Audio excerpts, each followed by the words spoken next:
You cannot keep interrupting. No. I'm having a conversation. I'm not gonna... No. Walter, I'm right here, baby.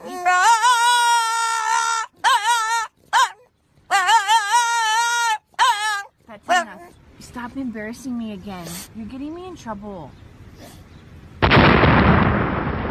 Hey guys, welcome to another episode of Gayside Stories, where the gay shit goes. I am your host, Trilificent. Thank you so much for joining me for another week. Remember, you guys, you can listen to this show on Pippa, Apple Podcasts, iHeartRadio, SoundCloud, Google Play Music / Google Podcasts, their brand new app, YouTube, Castbox, Stitcher, Acast, TuneIn, or at GaysideStories.com/shows.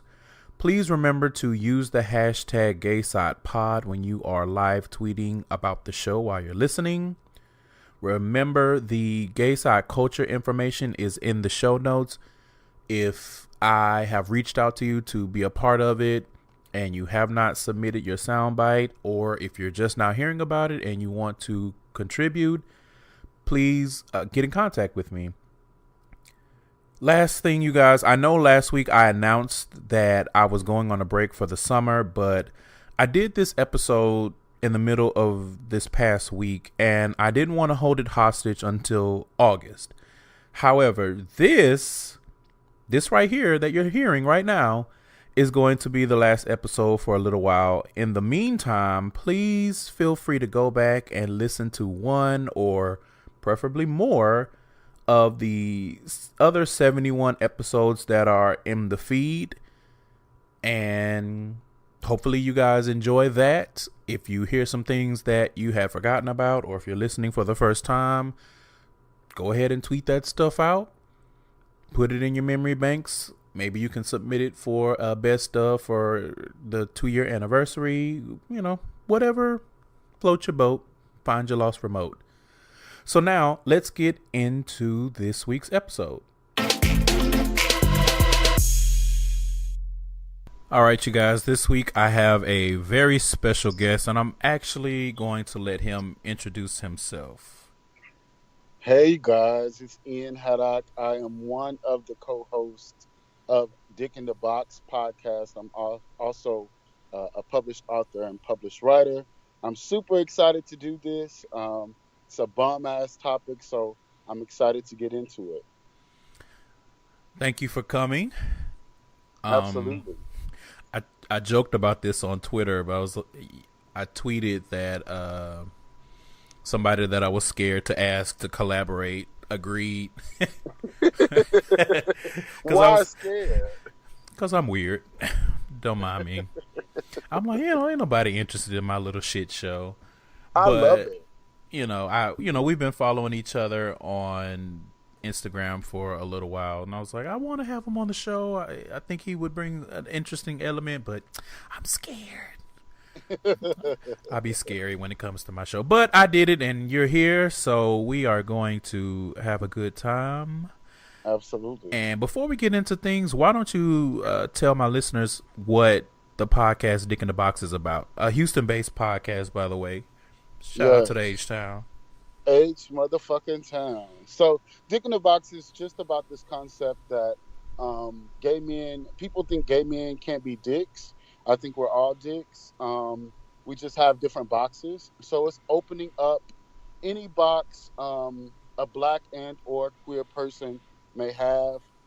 We talk about fun stuff such as, fucking and what sex look like. Listen, I'm getting into it. Woo!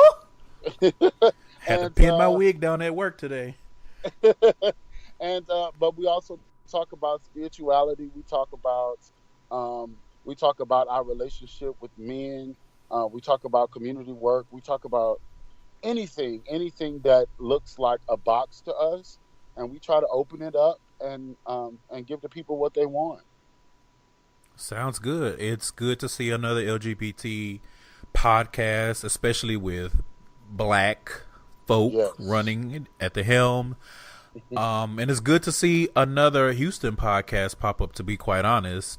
Yes. I feel like people think Houston would be a very heavy podcast market, but I don't know if there are a lot of podcasts out of the city, especially No, not it's not. LGBT. So I'm glad to see you guys pop up, and I'm glad that we get to collaborate. And I'm excited because what you have done is, for me, you have pushed the envelope on what LGBT podcasting looks like, Black podcasting look like, and so I think although it may look weird at first to people that we're collabing, I think it's perfect actually. oh, if I was human, I would shed a little tear.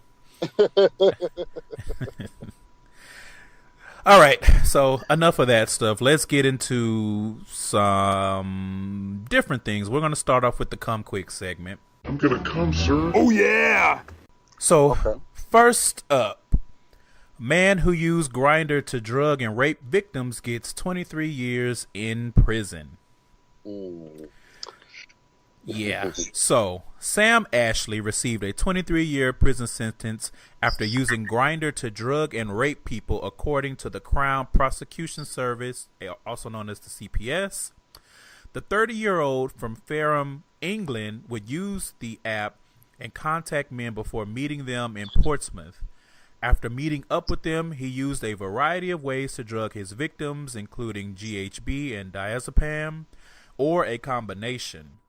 Then he attacked and raped them when they were in a quote-unquote stupefied state. In 3 instances, Ashley spiked the drinks of the men he met via Grindr. Another thought Ashley was giving him painkillers for a headache. It's also not the first time people have abused the app to commit crimes. I've talked about this a couple of times on this show. Earlier this year, a man was sentenced to life in prison for meeting men on Grindr and then deliberately infecting them with HIV. And here in Texas, a group of men used the app to rob and assault gay men. And I believe a couple of weeks ago I talked about that. An update to that case, I believe they all got sentenced to various amounts of jail time. But what do you think about this? Because, so I've been on this kind of crusade where I'm trying to remind people that just because you see more gay faces on Instagram and on Twitter and on TV, and you see people in the community doing different things, it doesn't mean that it's all shits and giggles. Like, we're still out here. We are still a marginalized group in every sense of the term. Yes. This story is actually really reminiscent of Jamil Moore and Ed Buck. So I don't know if you know about this story, but basically, Ed Buck allegedly was attracted to these gay men getting high, gay men who were into sex work, young gay men who were into sex work, and pretty much what he would do is he would get them high and he would pay them an elaborate amount of money, and he would invite them to invite their friends, and it was just a mess. It just shows you that our black bodies are no different than they were centuries ago. We're still overtly sexualized, and people are still using our bodies like, a fucking fleshlight. You know what I'm saying? It's just for pleasure. So, like, it ain't shits and giggles. Real life is still out there. What you see on Instagram a lot of times ain't what the fuck is going on.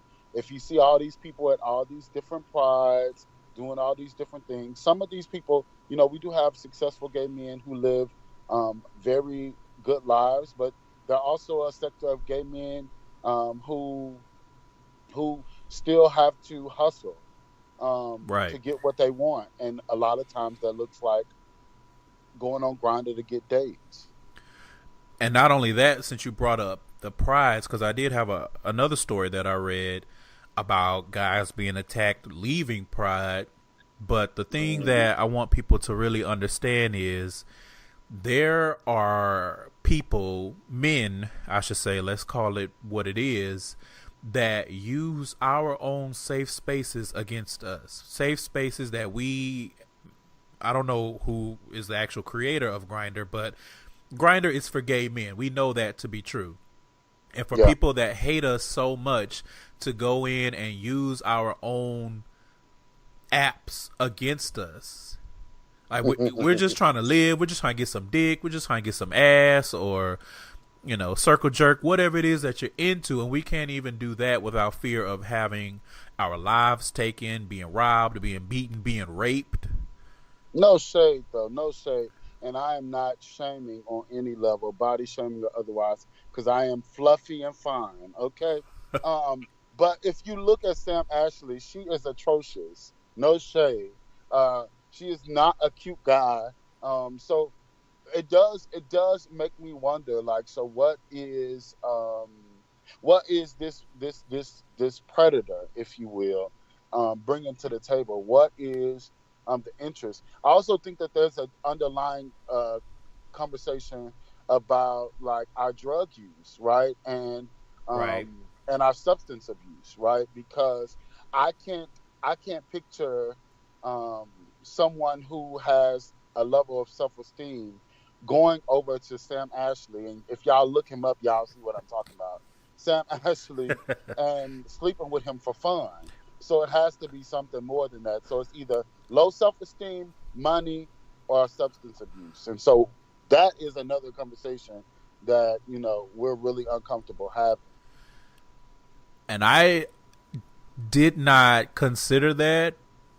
I'm going to be honest, because he's white and this is in England. I just kind of wrote it off as, maybe they're not as, but that's a can of worm. That's a box that you have opened. We're not going to dig through that box, not on this episode. I'm with you. But you have a point. I will not deny that. Good luck, 23 years. Honestly, you raping multiple people, 23 years is a light sentence, but yeah, at least he's not still out here terrorizing people. Absolutely. And now his hole is being terrorized, and he don't have none of those substances that he was giving those bitches. Oh, good luck, everybody. Hopefully your hole won't be intact after you finish, Ashley. Good luck, everybody. Whew, okay, so we're going to go from a semi-good story to a very sad story. Yeah. And the next one is parents likely beat 10-year-old boy to death for being gay. And I just saw this pop up today. So the parents likely beat a 10-year-old boy to death for announcing that he, quote-unquote, liked boys, investigators have said. His name was Anthony Avalos, and he was found dead in his Lancaster, California home last week. He had died after a series of head injuries that his mother claimed came from a fall. The young victim was also covered in cigarette burns. He and his siblings had also been repeatedly abused, according to teachers, counselors, and family members. It is likely that the 10-year-old boy was beat to death for announcing he liked boys. Avalos's aunt, Maria Barron, repeatedly warned officials about Avalos's mother, Heather Barron, and her boyfriend, Kareem Leyva, who subsequently has been convicted of domestic abuse in 2010. Barron described horrific treatment of Avalos and his siblings, including beatings, starvation, sexual abuse, being locked in small spaces, and denial of water. Despite teachers, family members, and counselors warning of horrific treatment, it is unknown why Avalos was allowed to remain under the care of his allegedly abusive parents. DCFS director said it was premature to say Avalos's torture and death was a failure of the welfare system. So, again, I chose this story as a reminder that, as we said before with the last story, it's not all shits and giggles out here. And this is, to me, almost on another level, because people fail to realize that you run the risk of losing your life to your own family members just for being who you are. This is a 10-year-old boy. Mm. He may not have even understood what he was talking about when he said, "I like boys." He could have just been saying whatever. He could have been repeating something. And even if he wasn't, even if he was cognizant of what he was saying, that was no reason for him to lose his life. Amidst all of the abuse that he apparently has been suffering, because when he died, he had cigarette burns, and people just why would a 10-year-old have cigarette burns if they're not being abused? Yeah, that's like abuse 101 for children. Yeah. But go ahead. What were you gonna say? No. I just wanted to speak Anthony Avalos's name. Rest in peace. Yes. Beautiful creature. But this is so disheartening to me. We're working on a project here in Houston with Impulse Group called Barbershop Conversations, and one of the things that we talked about is the new generation has this expectation of the general public to accept them because because we are more visible, right? As you talked about at the beginning of the show, we are more visible. People are seeing us more. People are transitioning to different genders quicker. But the reality is, in non-urbanized areas or in people with different sociocultural standards, right? Sexuality and gender is a huge thing, and it's unfortunate. I came out probably when I was 16 or 17, and it was difficult, but I had 2 years before I was out my parents' house, before I was away from my older brothers who tried to beat it out of me, and my mom who tried to emotionally abuse it out of me, if you will. So I left. I hid it, and I lived my life. It was a struggle, and me and my mom didn't get close until a couple years prior to her passing, but I get it. But when you are speaking your truth at 10, you can't run away. And so it's unfortunate that that we're not seeing the signs. But I think this is a testament to us as a community that we are surely nowhere near the end of the fight. That there's much work to be done. That although you are comfortable in your skin and you have Instagram and likes and followers and Facebook and videos and lives to like get you through and to pull you through and make you feel beat, that there are kids like this that are still being murdered by the people close to them because they're not accepted. So this is the work that we must continue to do. Correct. And it's another story because it wasn't too long ago that there was a story of I want to say a 14-year-old boy whose father killed him. 14 or maybe 16, and that was a black boy. Yeah. His father killed him because he said he would rather have a dead son than a gay son. Yeah. So I agree with you. There's still work to be done, not only just to preserve these lives of these young people, but to change the rhetoric and to change the minds in the community, because it doesn't matter what's going on. There should never be an instance where we hear about a parent killing a child, especially over something like sexuality. It's such a minute part of what makes a person a whole person. But I also want to offer this to any listeners that may or may not identify as queer, specifically may not identify as queer. It is difficult. It is difficult for one to say that sexuality is minute, although it is true. It's difficult for one that only identifies as something that is quote unquote normal in society to understand that, because a lot of them base their self-esteem off of who they have sex with, which is why they produce babies, right? That's very true. Good point. And so a lot of them have a hard time separating sexuality and sex, because the only way they show their sexuality is through sex, right?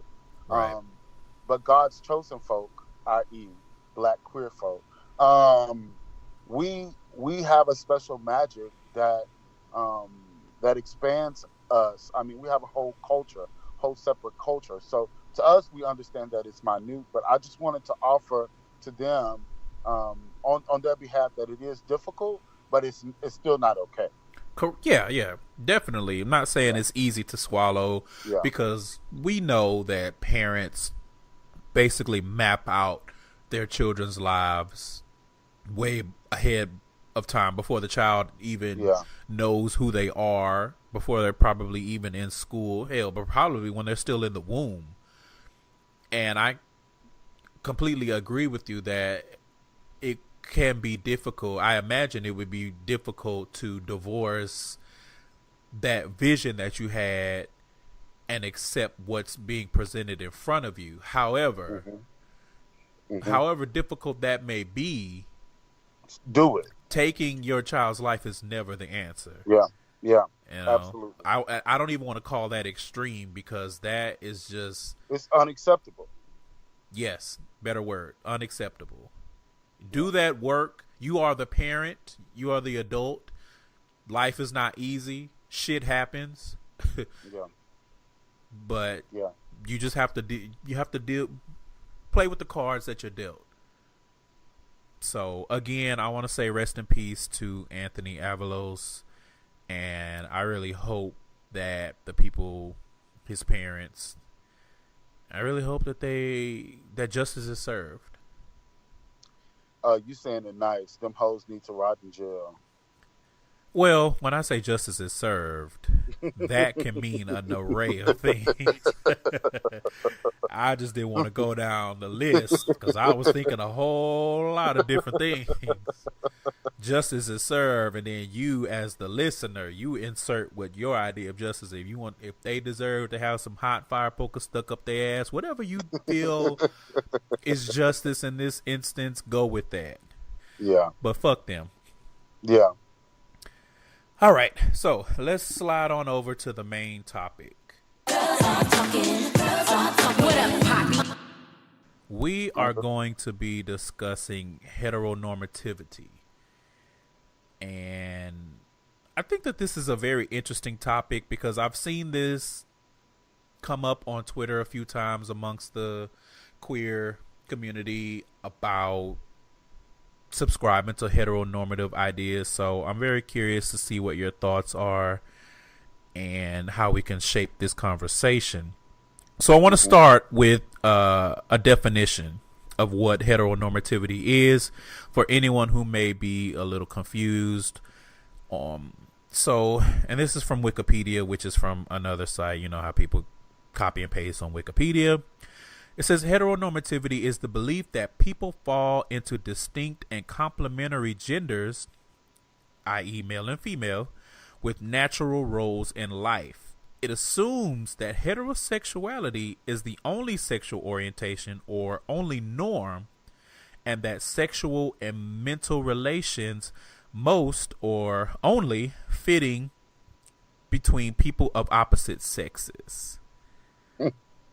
So basically, to break that down a little bit, it is the belief that a man is a man and a man should do man things. A woman is a woman and a woman should do woman things. And that's it. There's no variance. There are no other ways that the pairings can be done.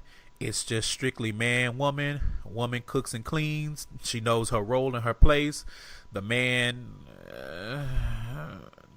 does man things. I'm gonna leave it at that because men are real funny about what their roles are in these kind of situations. Right. Women would probably say, oh, he takes care of the house, fixes things, takes care of the cars, brings home the bacon, etc., etc. But men, straight men, y'all look a little funny in the light when it comes to this kind of stuff. Anyway. Yes. So let's start off with some examples of heteronormativity. The first one, I got this from pride.com. And some of these I'm not sure I agree with, but I want to run through them and see what you think. The first one says, the first example of heteronormativity gay white men dominating queer TV representation, and white cis men playing trans women. I don't know if this exactly is an example of heteronormativity as much as it's an example of something that is problematic within the queer community. Yeah. I don't see heteronormativity either. Because we know that more trans people need to be playing trans roles. We know that white cis men don't need to be getting every role despite sexuality, because it's hard for queer people to get roles, even for queer parts. Yeah. It sounds like white privilege for the first one and cis privilege for the second one. Correct. I mean, I don't know if that's heteronormative. Agreed. So the next one says, the nation organizing for gay marriage but not for trans lives. I'm still going to have to say I don't know how this is an example of heteronormativity. I don't know who wrote this on pride.com, but again, this is an example of something that is problematic, but not necessarily heteronormativity. Yeah. So the last one from pride.com says, a privileged set of hierarchies, social norms, and expectations that case the oppressed to oppress one another. That's reaching, but I can kind of see that one. You had me with the hierarchies and the social norms, and then you lost me with the oppression. Well, I guess it depends on how you look at it, because one could argue that if it's a heteronormative role and you're putting two gay men into it, and the top is the man, quote unquote, the bottom is the woman, quote unquote, and in a lot of instances, I won't say usually, but in a lot of instances, we know that men oppress women. So I agree. Yeah. It's a reach, but I guess depending on where you stick the Lego pieces in that argument, it makes a little bit of sense. Yeah. So I want to move on to some more examples, a couple that I came up with, and then if you have any. Okay. So my first example of heteronormativity is someone asking you, are you the husband or are you the wife? If you with your little boo, or if you having like a pre-date before the hookup, whatever the case may be, and people see you. And I've encountered this even with friends. It's the only way that they know how to process it until they get checked. It's like, well, are you the boy or are you the girl in a relationship? And it's like, well, everyone has a penis and everyone is masculine presenting, so your question does not compute. Yeah. But I think that that's an example of people feeling like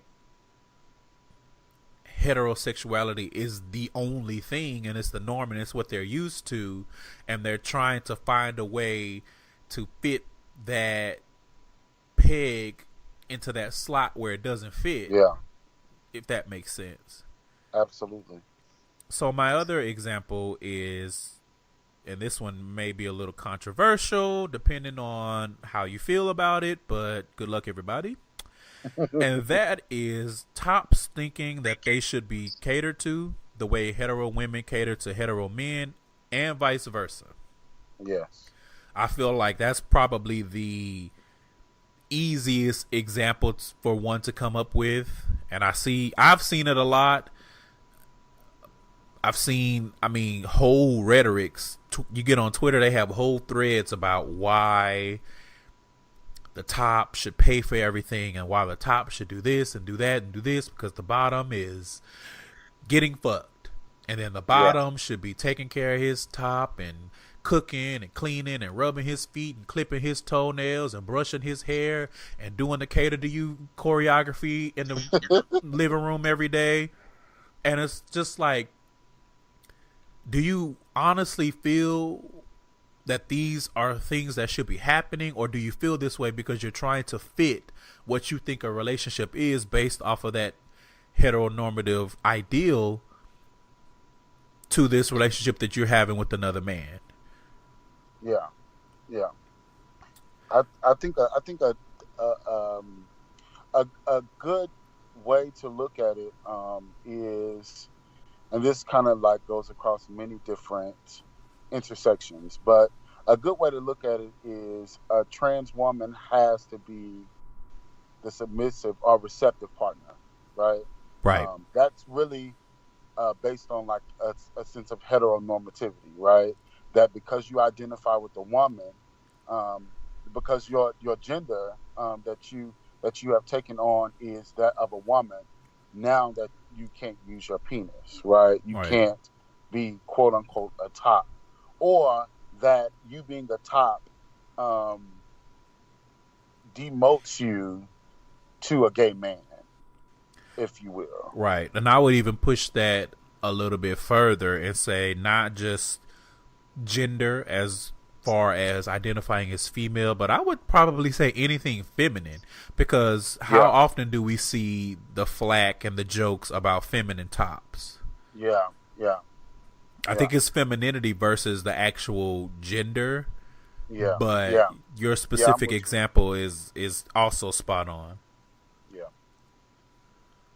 Any other examples? Something else that's heteronormative. Mm-hmm. Something simple and stupid. Heteronormativity. Men can't wear pink. Something Yeah. simple. Yeah. There's this idea that um, colors give you an idea of who that person is. I mean, from birth. Boys wear blue, girls wear pink. Especially now that we're doing these gender reveals or whatever. So Whew. you're based on your color. We put colors next to your gender or whatever. So there's an idea that men can't wear certain colors. Bitch, I'm putting on whatever my fluffy ass look good in, Every bitch. color. Listen, every black people look good in every color. We're gonna wear Yes, every motherfucking color. yes. Along that same veining, I just thought of another example, and this is something that I hate to see, but I know straight people love to do it, and it's mostly with little boys when they get them those shirts that are like, oh, something, I'm a lady killer, or Oh things yeah. like that. Or if it's, a good looking little boy, they'll be like, oh, he gonna have all the hoes when he, and it's just like, why do y'all do that? That's a baby. Let them be a baby. Yeah. You complain Yeah. about them not staying a baby for very long, but then you want to try to age them up when they Yeah. are. And you don't know what that child is going to be. You don't know what love for them is going to look like. Absolutely. But because we have it in our heads and it's just ingrained, it's chiseled that this is a boy, he going to like girls, and that's all there is to it. It Yeah. comes out like that, and it's a whole market, and it's shirts and it's bibs, and I just, oh man, I hate seeing that so much. It's just, it just sickens me. But anyway, so let's open this box Okay. and get into it a little bit deeper. So why do you think the LGBT community struggles with heteronormativity? Because all we have seen to me is an example of heterosexual love, right? Which hasn't always been functional or isn't always functional. But that's Mm-hmm. what we see. Mm-hmm. And going back to like gay white men dominating queer TV representation, I would argue the only part of that being heteronormative is the fact that seeing a gay white man is so much further on TV than seeing like a black straight couple. I think as black queer folk, we identify more with black straight people than we Mm-hmm. do gay white people. Um, Cause them the, whites, woo, woo, the ghetto child. no, I just, and so it's easy for us to want to mirror our relationships like that of the people that we see, um, and then like society says that that's what we have to do. Like Mm-hmm. two women, you are not a real lesbian unless there's a man and a woman in the society's eyes. Right. Um, you are not a real gay couple unless, well, it depends on who you're talking to. You're not a real gay couple in women's eyes if there's not a man and a woman. In a straight man's eyes, you're not a real gay couple unless we can't tell, right? Right. So all of this breeds like this sense of heteronormativity, right? So when I'm around my straight boys, me and my man gotta be like homies. When I'm around the girls, we gotta Vogue and Death Drop. You know what I'm saying? But only one of you. Only one, right? So basically, it's the Noah and Wade complex. Yes, absolutely. And we're broken down by that, because then like we play certain things, like even our tops have to look a certain way, our bottoms have to look a certain way. I'll tell you this motherfucking thing, and I'll be real clear. I talk about this pretty often. I prefer to serve the dick, but every now and then I will take the dick. And I'll tell you hoes something. The best dick is given by feminine tops. Down, okay? So so just be clear. You know what I'm saying? Y'all missing out. Yeah. I agree with that. There's definitely not enough examples of healthy, loving LGBT relationships for people to pull from. And from what I've seen, the relationships that do exist that are healthy and that people could probably learn from, the people are usually private. Yeah. So it's hard to say, here's an example of a relationship with two men or two women or whatever the case may be that I can learn from. I don't want to say emulate, because you should never be trying to emulate someone else's relationship. That's what get a lot of y'all caught out there with that relationship goal shit. So true. But I had to concede that people oftentimes need examples in love. To me, I felt like a lot of things when it comes to love should be common sense, and some of it you kind of figure out through dating. But a lot of people hold that ideal that if I don't see it, if I didn't grow up around it, then I don't understand it, and I have to do everything the hard way. So I've conceded on that point, and that if you need examples, then have at it. The problem is, if the examples are not readily available, then what do? That's the problem. Yeah. People are not adapting to those examples not being there, and then they just want to blame their shitty behavior in relationship situations on, well, I never knew what love looked like growing up. I don't know how to love a black woman because my mama was single growing up. And it's like, okay, but what are you gonna do about it? You 33 now. Like, come on. You 33 with a trail of broken hearts behind you. What are you doing to adapt because you didn't have that example? See, that's that victimized bullshit. Everybody want to play the victim. Yeah. As it relates to love, I will also agree that it's very difficult when you don't have representation. On the other hand, you can also learn to love from not being loved, right? Because you know how that feels. Right. So you know you want to do everything that doesn't make you feel like that, right? Correct. So you can learn the other way. These bitches just want to play victims and they want to break hearts. So, I know that's probably another conversation for a different day. Listen. But those bitches are trying. No, but there's absolute truth in what you're saying. So another thing that I think we struggle with as a community is that a lot of people, and it's not just in the community, but we're talking specifically about our community right now, a lot of people conflate their personal experiences with fact.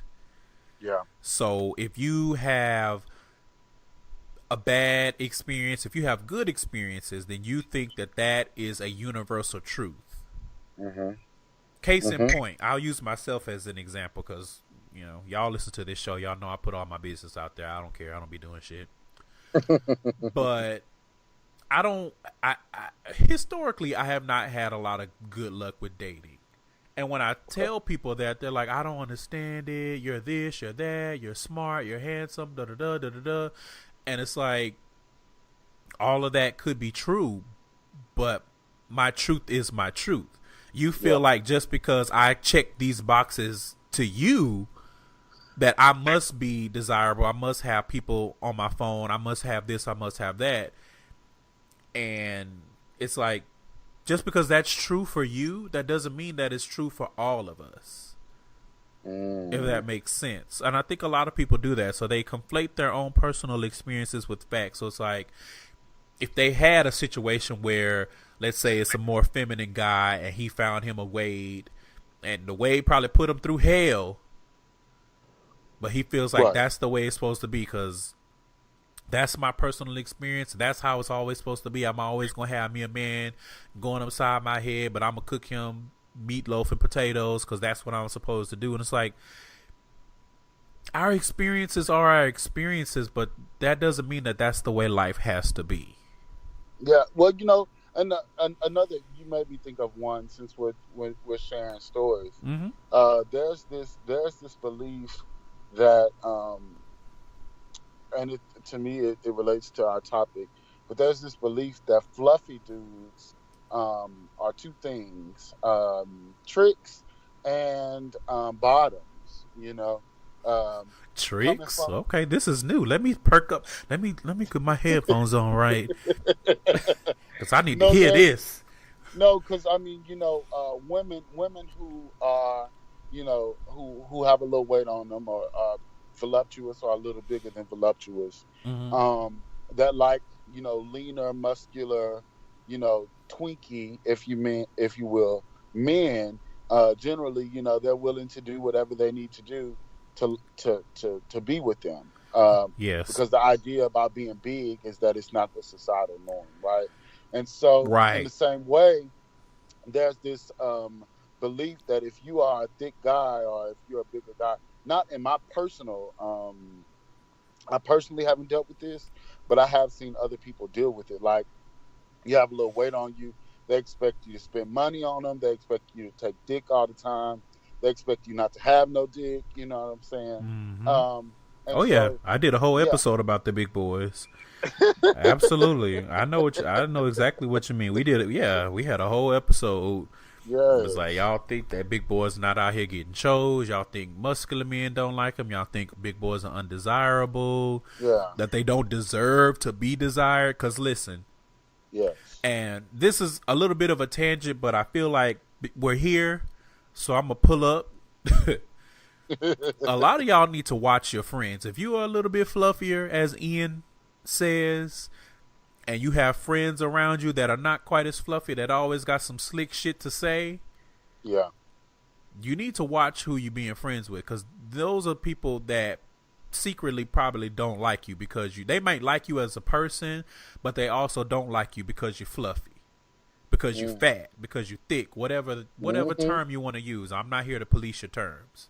Yes, that is such a true statement.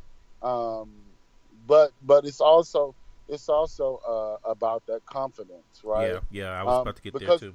But go ahead. Because your friends could be just like the man that expects that, right? Correct. Because a lot of big boys are also friends with fine men so that they could fit in, and they will still, you know, pay to get into the club and, you know, pay to go on the trip and all that kind of stuff. You know what I'm saying? So you really have to be careful about that. So it really is all about confidence. And I'll tell anybody this: big, small, fluffy, fat, muscular, skinny, pale, light, black, dark.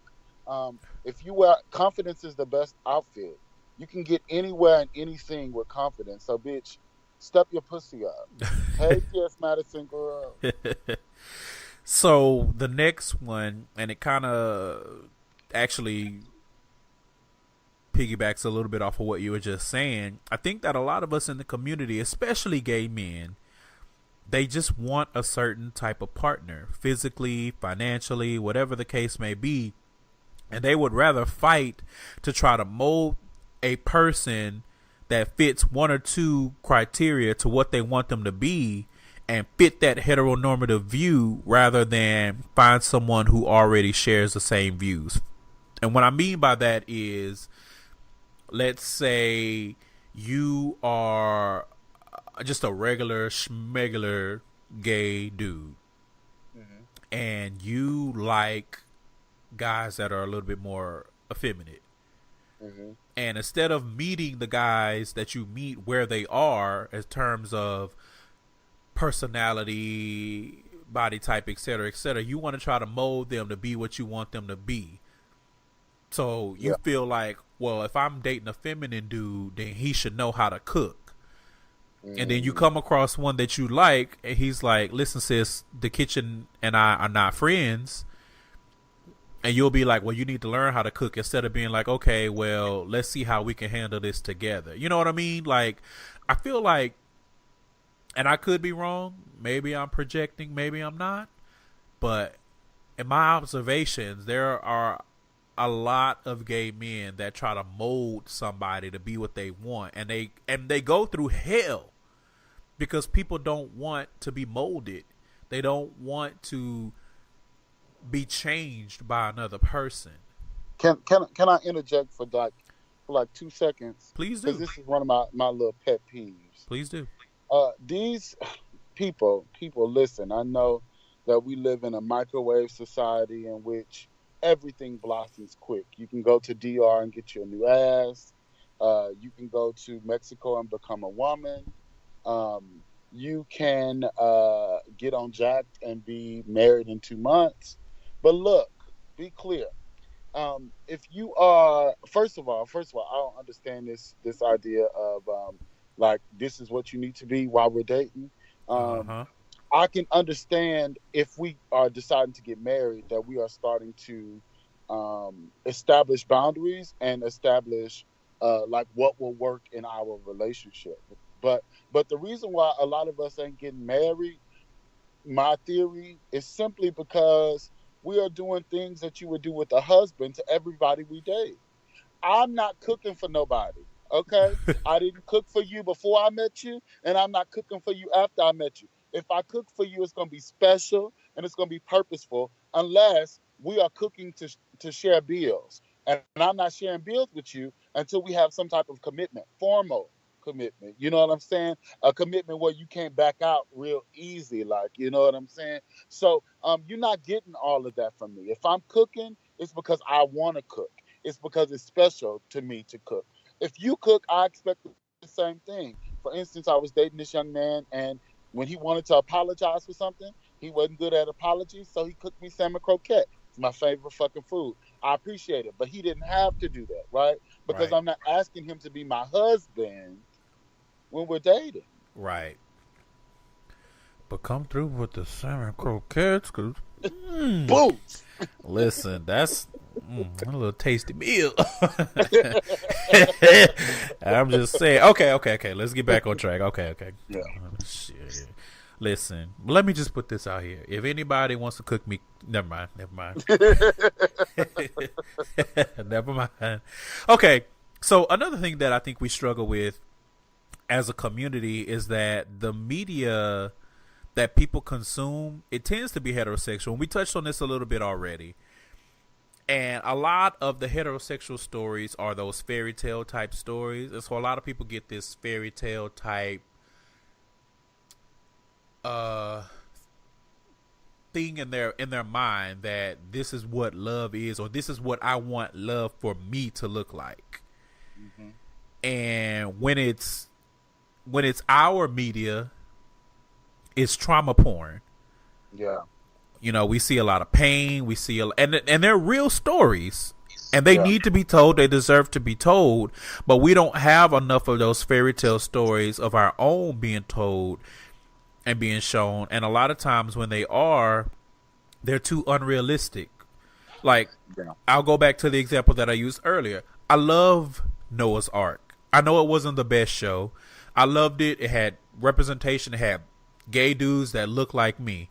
But I think we can all agree that Noah and Wade's relationship was a little unrealistic. Not the fact that those two types of men couldn't be together, but the speed of which it happened, the ease. Even when they were fighting, everything was so easily hammered out. It's like, that's not real life. But how many people saw that show and was like, I'm going to get me a Wade? Yeah. You know what I Yeah. mean? The examples that we have of our media a lot of the time, or at least the ones that are easily accessible, because there are different types of stories, but they're hard to find because a lot of the stories, again, they tell those stories of not being accepted by family and struggling and can't find a job, all that kind of stuff, and those are real. But when it comes to love, a lot of times it's just that snap my fingers and we walking down the aisle. Yeah. And it's like, okay, but what about the in-between? It's not that easy for everyone. Not everyone has the confidence or has the setup. They may not even live in a town where they can meet guys or girls or whatever they choose in person. You know, some people struggle with the apps no matter how much confidence they have. Like, there's so many different nuances of it.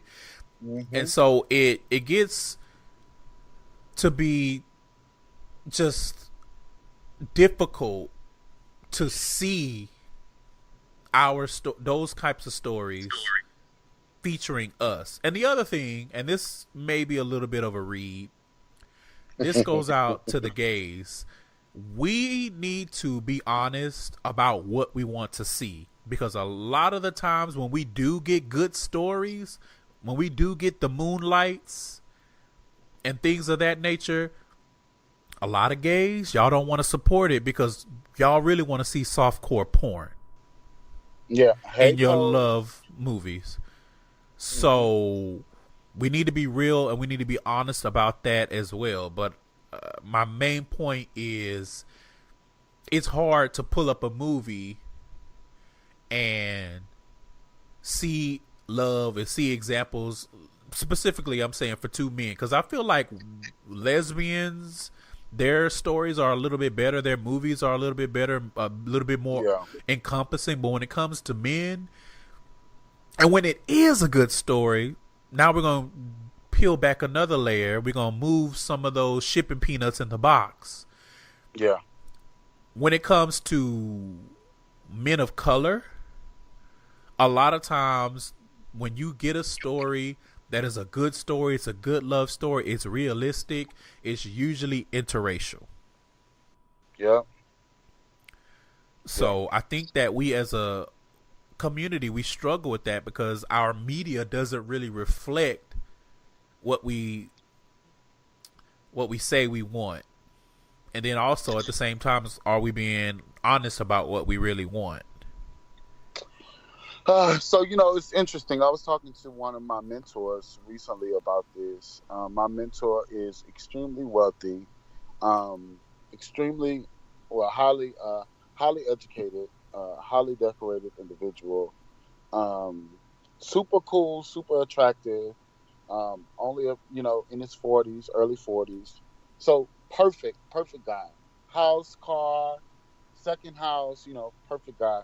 And we've been talking a lot about him getting married. So I'm just like, going back to what you were talking about earlier, you're a good catch, So, let's peel back the layers to why you're not dating. Is it because you don't want to date? He said, no, that's not it. But I can't. I'm not turned on by anybody. So I start introducing him to all kind of what I would consider viable candidates. And some would pique his interest. Most would have him questioning. Well, it was this one guy. I went to a party with him, and I invited the other guy, and nobody knew the other guy. The other guy, super attractive, presumably straight, but super attractive, super comfortable, super fashionable, all those kind of things, right? I won't talk about if he has money or anything, but just has a look, right? Uh-huh. My mentor was super intrigued, so intrigued that he wanted to, meet up with. He wanted us to meet up again together, which had never happened, and so me and him had a conversation, and I asked him. I was like, "What other kind of men have you dated? Talk to me about them." And what I heard was this consistent story of him talking to men who were either not out the closet, only had feelings for him as a man, or just wanted to have sex with a man, once or twice, right? And I said, wow. So this goes outside of socioeconomic status. We have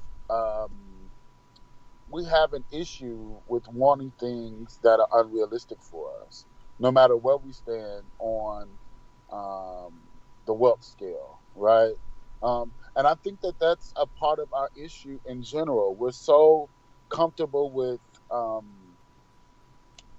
wanting things that aren't realistic, that the things that really could make us happy, the things that really could develop us into our greatest potential, we completely overlook. Oh, that's deep. Yeah. I don't even have nothing to start. I'm like, ooh, I'm sitting here like, is this a polite drag? Like, shit, let me see if my wig on straight right now. Man. But no, okay, so let's move on a little bit. So what do you think are some ways that we can combat these struggles with heteronormativity? I think it is about like really finding self, I know that sounds super like ambiguous, but that's what where it really lies in figuring out yourself. I struggled when I first came out. When I first came out, I come from a small town. I thought I had to be a bottom because that was the representation of gay that I thought I saw. It was feminine. It was weave. It was eyelashes.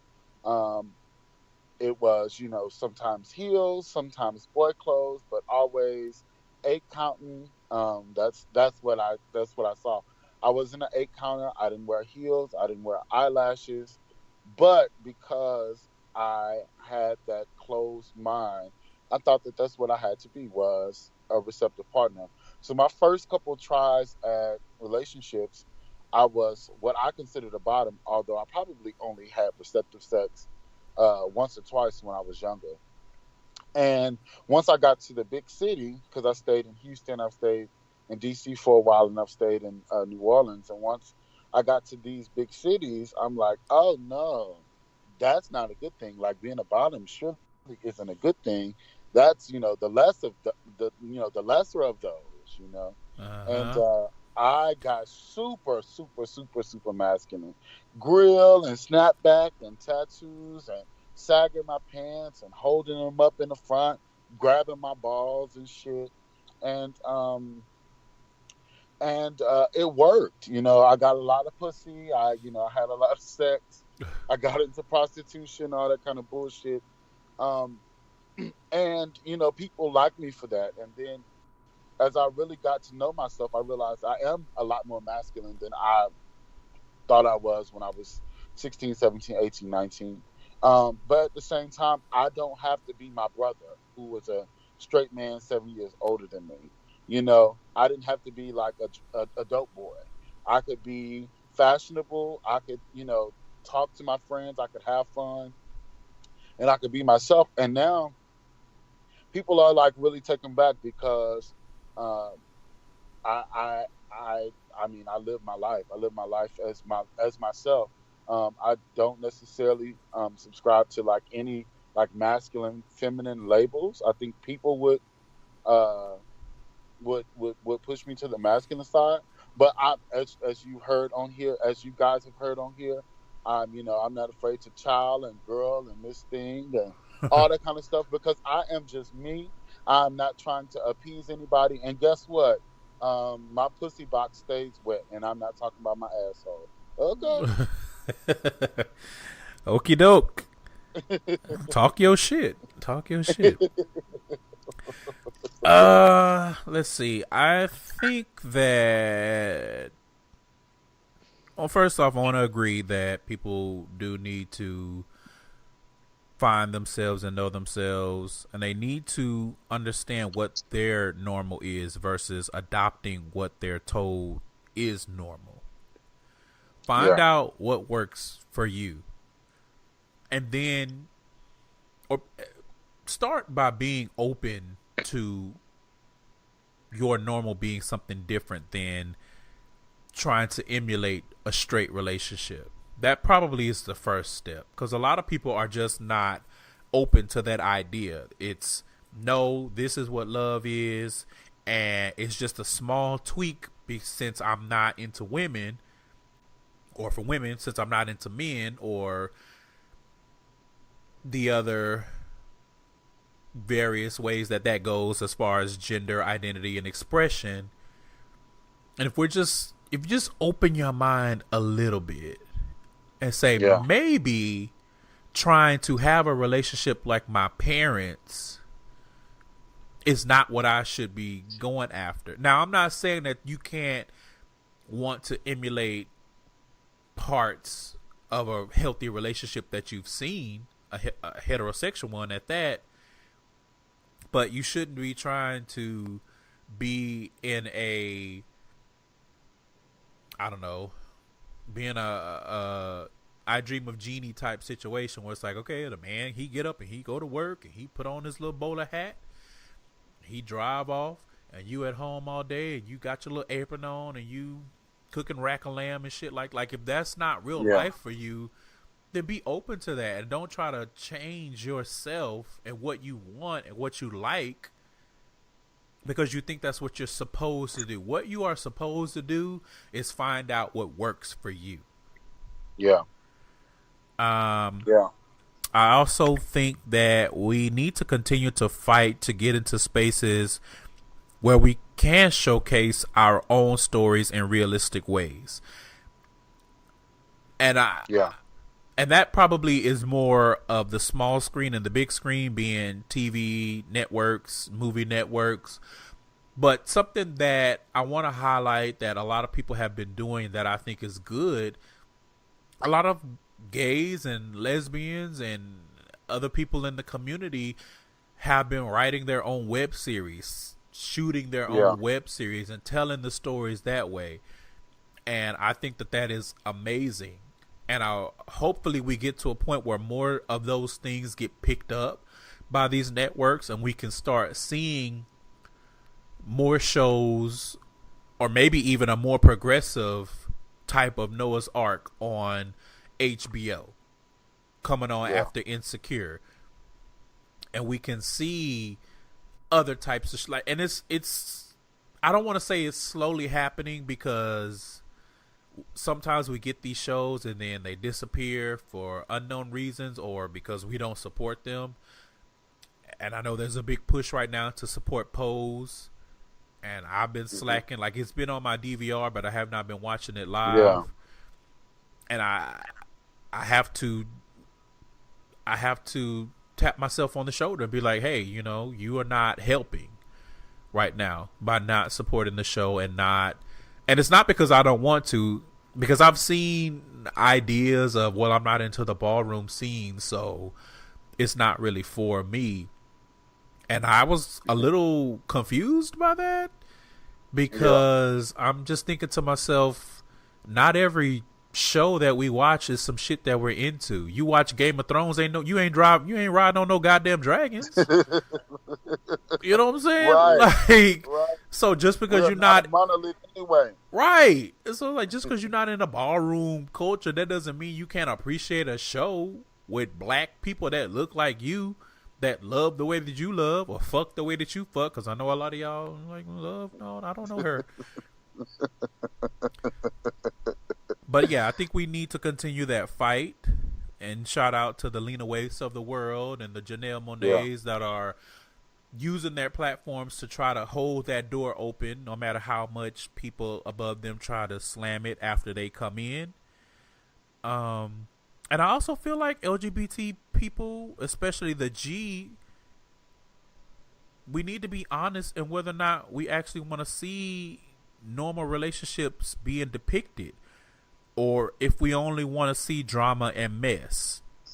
Yeah. For example, that gay couple with those 3 kids, it seems like, to me, a lot of people were only supportive because they were waiting for their downfall. Like, when they had that hiccup in their relationship, I saw way more tweets. Talking about Cordell and Caleb. Yeah, I'm very bad with names, but I'm glad you're not.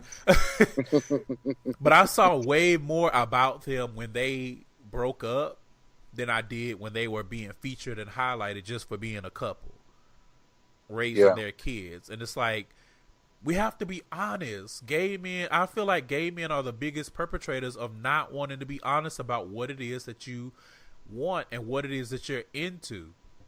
Because we can sit here and we can say, I want to see love stories with black men. I want to see more dark-skinned gay men. I want to see this. I want to see that. But do you really want that, or do you just want to see drama and mess? Yeah. You know? And I'm not saying there's anything wrong with wanting to see drama and mess. I do a whole other podcast talking about drama and mess on reality TV shows. Mm-hmm.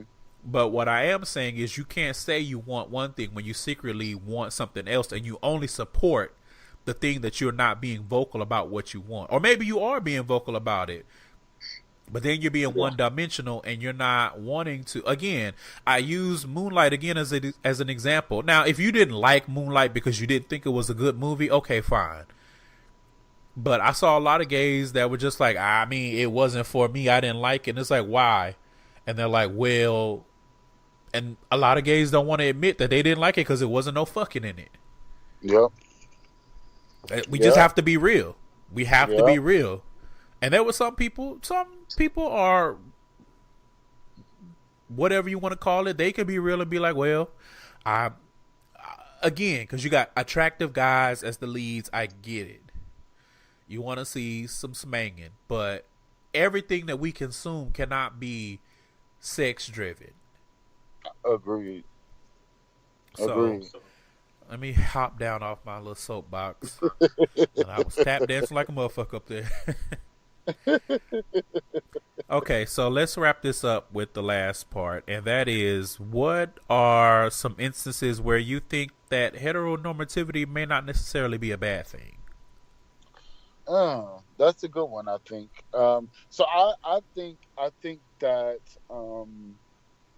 in the same way we can't push against the idea of heteronormativity in terms of, like, we can't say, like, you know, that's wrong for you to think that that's how it has to be. Mm-hmm. I think it's also power in saying that if you like that, it's okay. Absolutely. Right?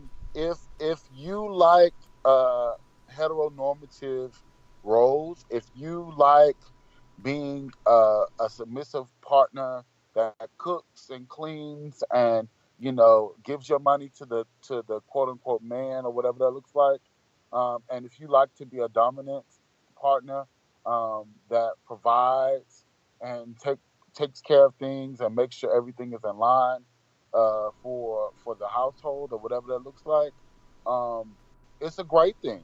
I know a couple couples like that, and it works for them. I'm not here to say what is wrong for people.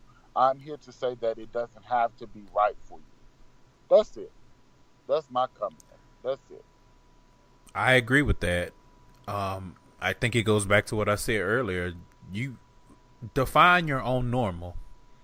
Yeah. And if that means all of what Ian just said is your normal, live your fucking life and be happy. Just don't try to force someone who doesn't share that vision into it, because then you're going to have problems. Then you're going to be out here mad, and you're going to be driving minivans through people's houses.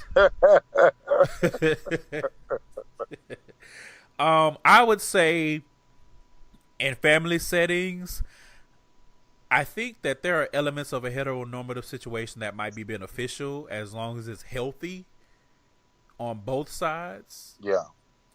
And just to reinforce what you said, I don't think there's anything wrong with traditionalism. I think that sometimes when we have these conversations, it can come across as us saying, you gay, why are you trying to be like straight people? That's absolutely not what we're saying. What we're saying is that can be unhealthy, especially if you have not truly done the work to understand that that is what you want. and you just trying to accept it because that's all you've seen, that's all you've known, or it's been forced down your throat by friends or by partners that you've had. But I don't think there's anything wrong with traditionalism. Yeah. It's just that when you have to shift your life, or you start having these unrealistic expectations of what you want your partner and your family to be, then you get to a point where you probably need to reevaluate. Yeah. I'm with you. Yeah. If you have not experienced enough, and I'm gonna say this real quick, so because I know we're coming to the end, but I want to say this real quick. I dated this young boy, and this young boy had never dated someone. We were about 10 years apart. He was 20, I'm 30. So, and he had never dated someone who maybe had their stuff together. He had dated older people, but he hadn't dated someone with their stuff together. And by the way, I'm not saying I have anything like crazy. I just got my stuff together. I mean, I got what you're supposed to have at 30, or ideally what you're supposed to have, what society says you're supposed to have at 30. And I'm gonna clean that up. Yes. and so although he was normally dominant, he once he started dating me, he realized he was actually a lot more submissive. And so now I talk to him because, I mean, obviously 10 years apart and gay years, I mean, it probably wasn't going to last anyway. So it didn't last. And now we're friends. I mean, 10 years, it depends on the start and the 20 end. and 30. Yeah. 20 and 30 is definitely a no-go. Those are woo! Right. So anyway, long story short, we talk now, and now he only likes, as he calls them, daddies, Oh God. because he realizes that he is more in a place to learn. So it's just really interesting watching him, because coming into this, like, he wanted to sword fight, but both literally and figuratively. But now watching him blossom, it's been pretty interesting. Look at you, educating the youth. Yes, by fucking them in the butt. Boots. Oh, well, I mean, sometimes that's how you learn. All right, so that's going to wrap up the main topic, and I thought that was pretty good. It was fun, and speaking of fun, we're going to end this on a high note, and so let's get into the queer query. Question. So, first question. What is the naughtiest present you've ever given and or received? So back in the day when I was dating probably the longest relationship I had, we used to give each other the present of our alter ego. And come on, I am Sasha Fierce? No, not completely, Sasha. I am close to Sasha Fierce. No, we had two separate alter egos, and based on whatever the gift was or whatever the person needed in that moment, we would give whatever alter ego there was. So, for instance, real quick, we had this place. I don't know if y'all know anything about the Palacean, but it's an hourly homotel. So we would meet up in the homotel, and whoever was given the present would meet there first. And we had different alter egos, like I said. And so if he needed my softer alter ego, whose name was Dion, he would text Dion. If he needed my harder alter ego, whose alias was DJ, he would text that person. And depending on who he wanted or who I wanted from him, because he also had two different alter egos, would be the present we got. So that could be, sexy underwear for him or for me. It could be a fleshlight, because we wasn't really into like threesomes. I'm more into monogamy, not completely, but more into monogamy. So we brought different toys to spice it up, to be close enough to like a threesome or whatever the case may be.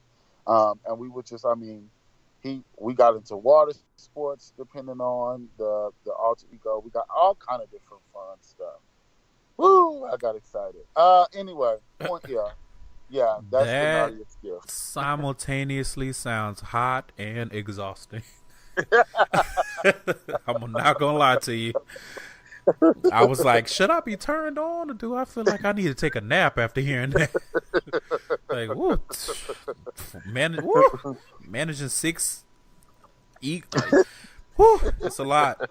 It's a lot. But go off.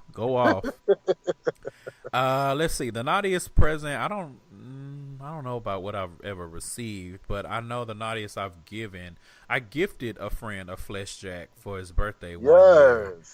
And you're welcome, friend, that will eventually hear this at some point. You're very welcome. So, next question. What's one personality trait you're working to improve? Oh, I'm a Scorpio, so I'm super impulsive. Mm-hmm. And so I move quick. That looks good in terms of like my work ethic and professionally. Sometimes it even looks good financially because I jump on things and get them done. But dating and friendship, I don't leave a lot of room for you to give me a bunch of information before I make a decision. Mm-hmm. And so I'm working on my impulsiveness. Okay. First and foremost, shout out to you for taking that long exhalation like you was in the Pretty Hurts video. Asked that question. You was like, whew, my aspirations in life. Let's see. I can't say that I'm actively working on any personality traits, but something that I do know that I need to work on is my dismissiveness. The older that I get, the more that I just stop giving a fuck. And it's getting to the point now where it doesn't take much for me not to give a fuck. Yeah. And it has its benefits, don't get me wrong, but it also has its drawbacks, and I do enough mental work and emotional work that I can see where I'm falling short. But I haven't gotten to the point where I'm working on it, because right now I don't have it for nobody. I ain't got it. I'm with you. I'm like broke. I ain't got it. I ain't got it. But one day I will circle back and I will work on it. Maybe. I know that's right. I mean, I'm not going to act like it doesn't keep me safe. But at the same time, there's a fine line between being safe and being sheltered. Absolutely. And I understand that. But right now, I don't feel like I'm sheltered. Right now, I feel like I'm safe. And I'm going to ride that wave for a little bit more. But remember, if you always have walls up, that does keep the bad ones out, but it also keeps the good ones from coming in. Does it? Does it? I mean, no, I get what you're saying. Okay, so we're going to end this with a guest question. So you get to ask a question. Let's keep it fun and funky. So, like, what's the weirdest place you've had relations? What are these relations that you speak of? I don't know her. Sex. Fucking.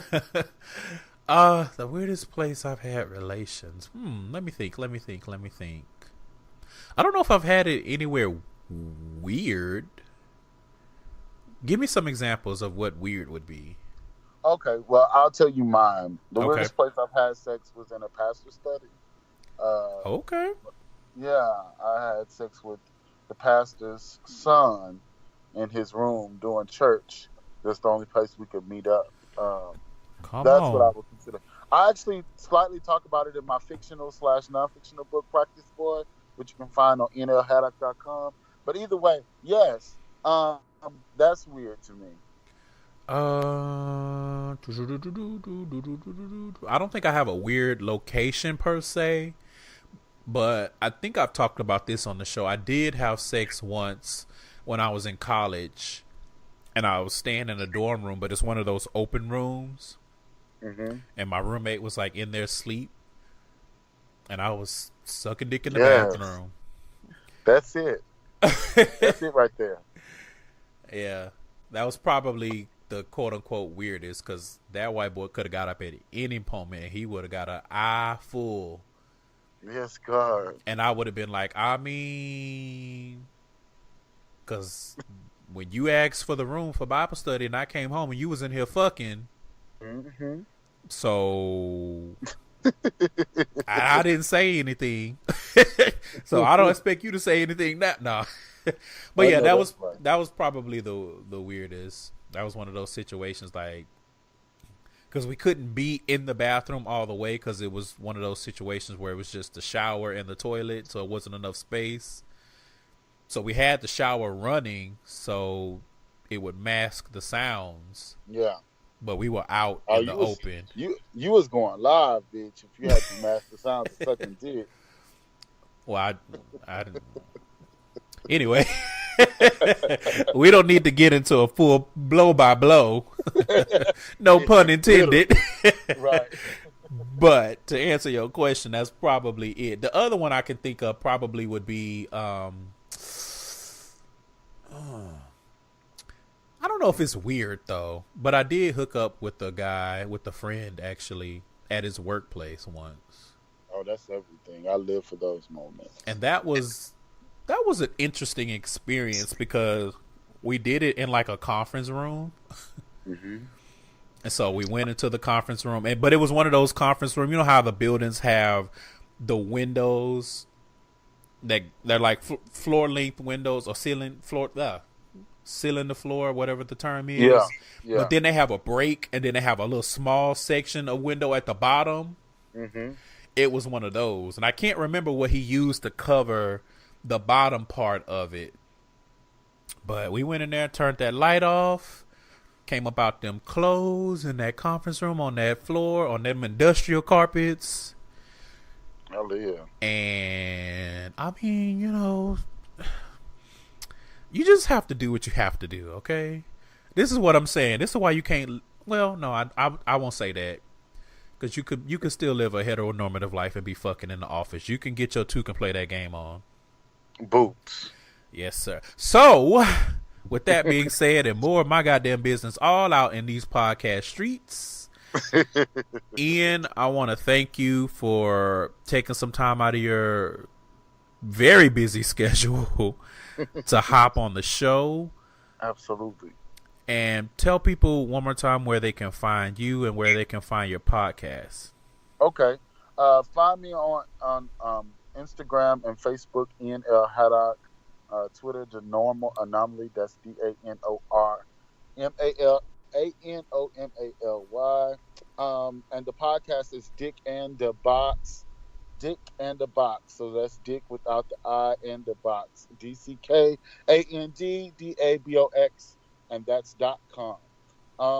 We're on iTunes, Stitcher, iHeartRadio, and Google Play, soon to be Spotify. So, and thank you, sir. Thank you, sir, for inviting me. I've had a wonderful time. Me too. So you guys make sure that you are checking Ian's podcast out. Follow him on Instagram. He is a little light-skinned cutie. Get your life. And yes, all this fluffy and fineness, bitch. Indeed. Listen, fluffy boys are it. Yes. All right, we're out of here. Have a good one. All right, guys, to wrap up this episode, again, another huge thank you to Ian for jumping on the show.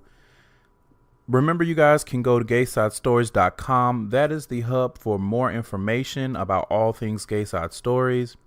You can email me at GaysideStories@gmail.com for really whatever. If you have suggestions for shows, if you want to try to be a guest on the show, if you want me to guest on your show, if you want to submit a letter for me to read on the show, or if you have a hookup story or a coming out story or really anything, all of that stuff, you can email to GaysideStories@gmail.com. Follow, interact on social media, like the Facebook page. All of those links are in the show notes for ease, depending on what app you use when you listen, because some of them I know just kind of jumble everything together, but there's not much I can do about that. But if you listen in Apple Podcasts or Overcast, they make the notes nice and neat. Or if you go to the Pippa website and you listen there, everything is nice and neat the way I lay it out. So it should be easy for you to get to all of those pages. Speaking of all of that, make sure you guys are subscribed. Wherever you listen to your podcast, whatever your favorite app is. For the Google Play Music people, if you're trying out that new Google Podcast app, I should be there. I shouldn't have to do anything. But if not, let me know and I'll try to figure out what's going on there. If you listen in Apple Podcasts, or if you have an iPhone and you have the Purple app on your phone and you love what I'm doing, you want to support me, you want to send me some encouragement, go over to that app, leave a 5-star rating.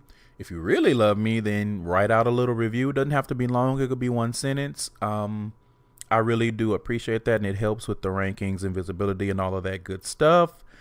Make sure you guys are checking out the Sounds of the Stories playlist over on the SoundCloud page. I believe there should be about 31 tracks, and probably over the next few weeks during the break, there should be some updates to that.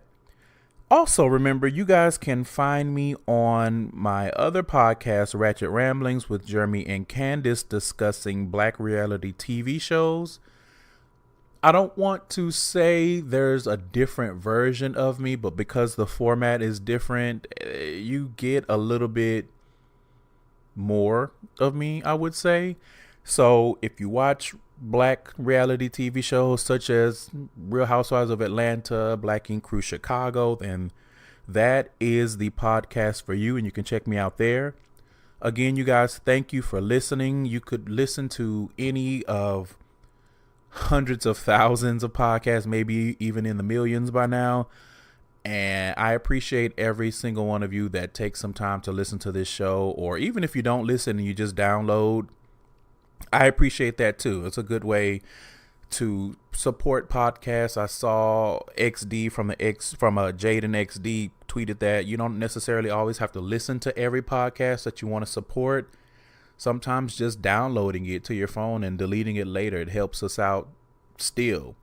So if you do that, I appreciate it. If you listen to the show, I appreciate it. If you listen and you tweet, or you talk about it on Facebook, or you post it on your Instagram stories, or whatever the case may be, I appreciate that too. Just thank you for the love and the support for this past year and a half that I've been doing this podcast.